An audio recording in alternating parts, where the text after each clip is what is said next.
Afternoon, everybody. Yeah, I'm a little bit later today.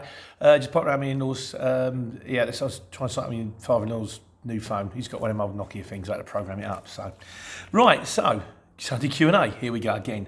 Today, I think we're going to focus on PODs. A bit about PODs, a bit about ratchet straps, that kind of thing. Right, I'm going to level with you guys. About 2-3 months ago, I got a phone call from a lady at the exchange called Alice, nice girl, and she said, would it be all right if I come out and run with you for a day? She said, because I want to see what it's like being, from the owner-driver's point of view, what you do, how you work it, and because if I run with you, I can see what you're doing and hopefully we can make some improvements, and while you're doing it, you might have some ideas to throw at me.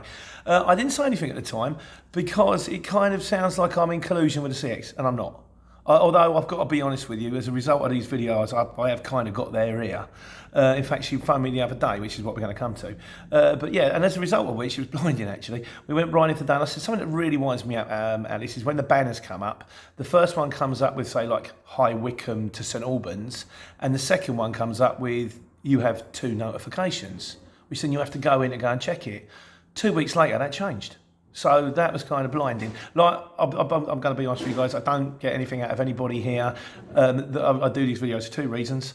One, for altruistic reasons, just to follow on from the market trader thing, it helps people. And 2, if you check my subscriber rate, I'm nearly up to 1,000 subscribers.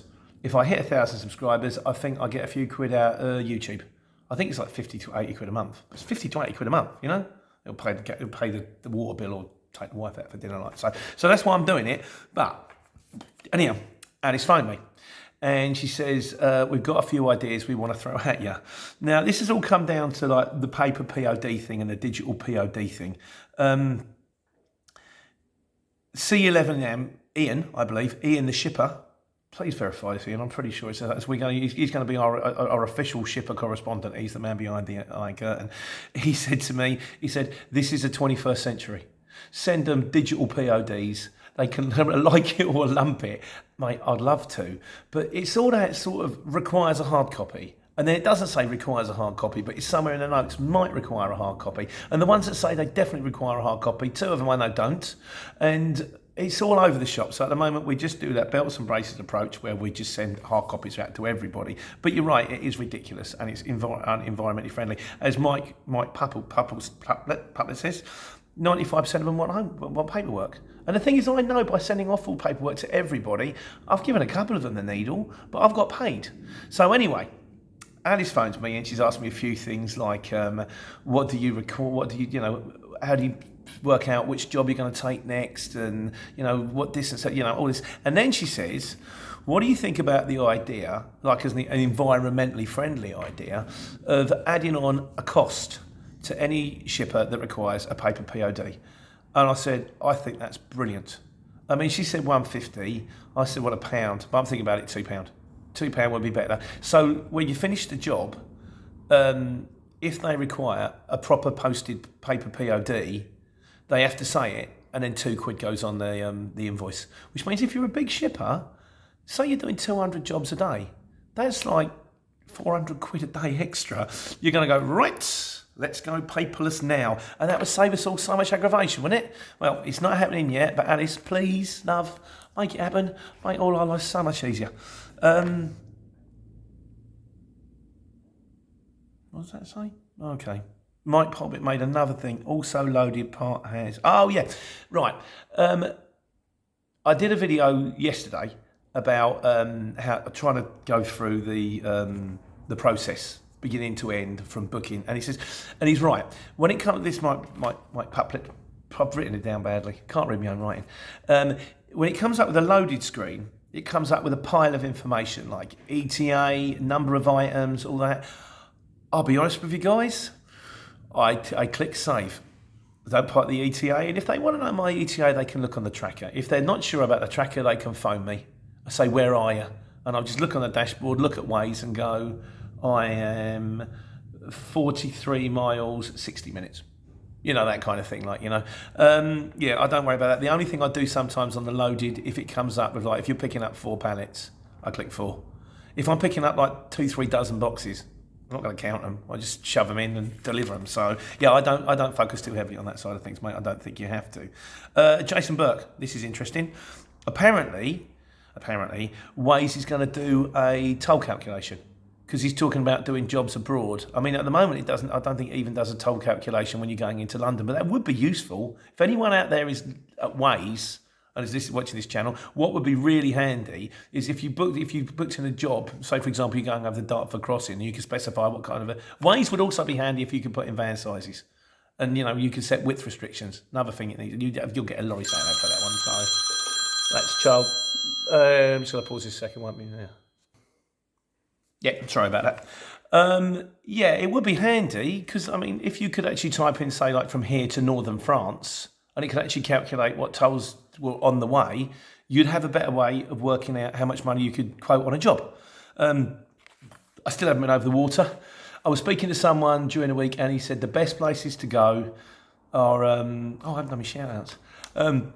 Best places to go are either northern France, Belgium or Germany. That's where the manufacturing is and that's where you've got the most chance of coming out of. He said there was one job going to like southern Spain, millions of miles to quote it. He said, but you're going to get absolutely nothing coming back. You'll wear yourself out. By the way, didn't do any shout outs. Shout outs to the guy that I met where they double booked me on the job on Wednesday over in Guildford somewhere. Hello, mate. The guy on the bike when I was coming out of Mayfair, he gave me a fist bump. Hello, mate. And your man, whose name escapes me again, sorry, mate, the cucumber farmers, there's him and his brother have been doing it. They've been doing it about 6 months now. I've already bumped into his brother and I've just bumped into him. He said, what are the odds? He's doing all right. Small van, he's taking good money. He took 240 that day, I think. I hope you don't mind me saying that, sorry. But no, they're out there. So all you that are new and you're out there, you're doing it, fair play to you. Where are we? Okay. Michael Adil, to do with invoicing. He says, I've got an invoice outstanding. It says 45 days of payment. It's now 60 days. What do I do? This is a pain. I know. It's like that. The thing is, if it says 45 days, you've got to check, is it 45 days of payment or 45 days from when you receive the invoice? So they'll go, we're paying you 45 days from when you sent it, or 45 days from the end of the month. Some people pay instantly. Some people pay 7 days. A lot of, some of them 30 days, some of them drag it out. All you can do is ring them and go, about that invoice.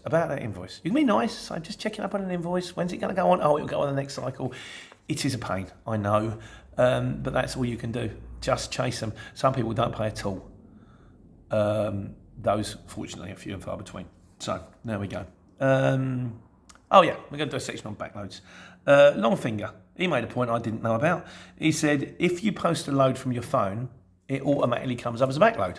So, there you go, guys. Bear that in mind. If you're posting a load from your phone, maybe want to change it to a hotshot or a load or something like that, because it might stop people ringing because they might think, oh, he wants it as a backload, I've got to do it for nothing, and then you're going to get different bids in. Rob Kenny says, don't even waste your time bidding. Mate, I'm going to disagree with you. And I can back it up as well, because maybe if you don't want to ring them up because they go, oh, it's a backload, I want it cheaper, just electronically quote them. It takes you 2 minutes, or not even that. Just quote them the right money. Because like I said on the video before, I have won backloads for real money, and Roberta 10 said there was one the other day, it came up as backload, and he said, I rung up and I quoted him 80 quid, kind of going that way anyway, going home, and the bloke said he'd already sold it for £140. So he'd sold it for real money. If you want it, once again, Ian the Shipper's got it right. He said backloads tends to be, if you're going that way, it's sort of, oh look, I'm nearly finished for the day and there's a job to take me home, quote them. If you can quote them backload money because you want the job, you quote what you're happy to do the job for.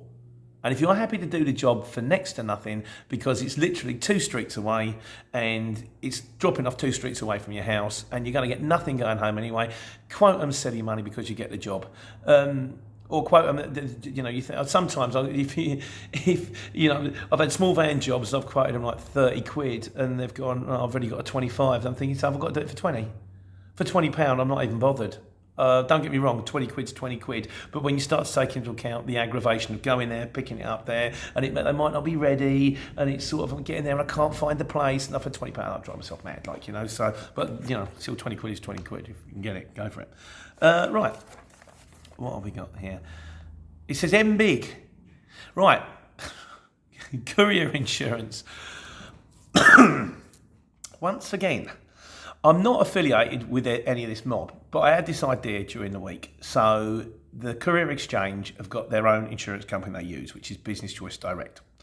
And I know because when I signed up, Will signed me up. You might have spoken to Will. He's a lovely boy. He was, I was trying to get everything together and they were going to be shut. So he basically signed me up that night at 8 o'clock at night when he was in the gym.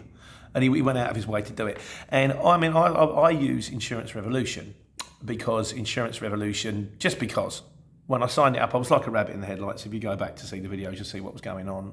It was all a bit dodgy indoors, and I was just desperately trying to get everything together, and they did phone me up with a good cheap quote. So if you want to go Insurance Revolution, you can.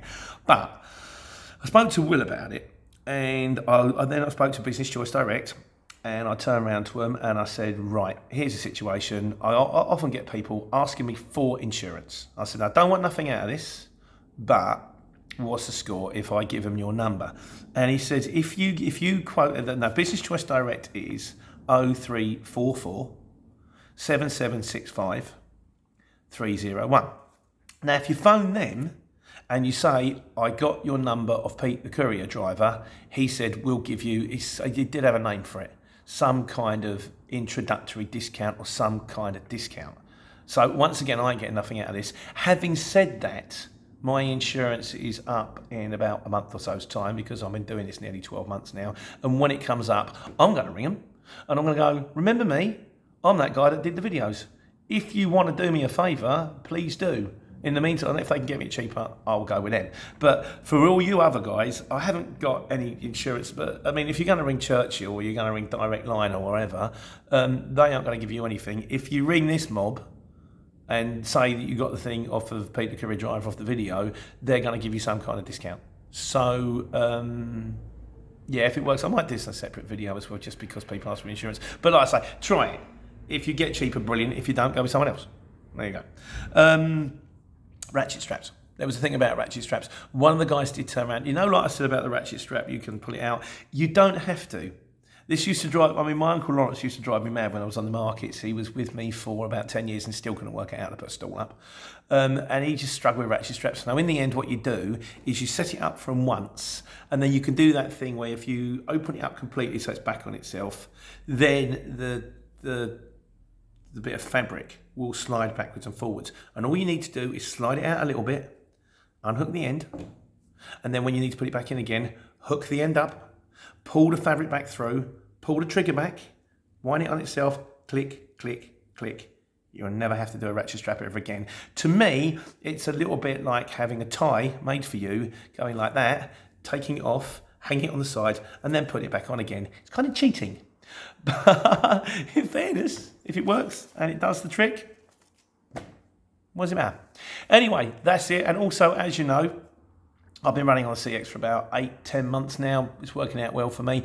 And I'm doing this, trying to build up a little business here. So we are still looking for drivers. So if you fancy coming out and doing the courier driver thing, you like the videos, you want to maybe, I mean, I said to everyone who rings up, you want to come and try it with us.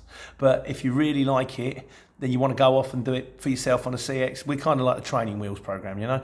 But if you want to go and do it, that's it. No hard feelings. Off you go. There's no tying. So if you're interested, we've got the website, which I've got to get right, is vangotransport.co.uk. At the bottom of every page, there's like an application form. Fill the application form in and we'll get back to you. Alternatively, if you want to do the CX on your own, go and do the CX on your own. You know, working out for me, it's working out for a few people I've spoken to. So, and if you've got any questions or any queries, you can phone me. Kind of getting busy, but you can phone me. The number's on the website. That's it. So, take care, take money. Have a good Sunday, guys.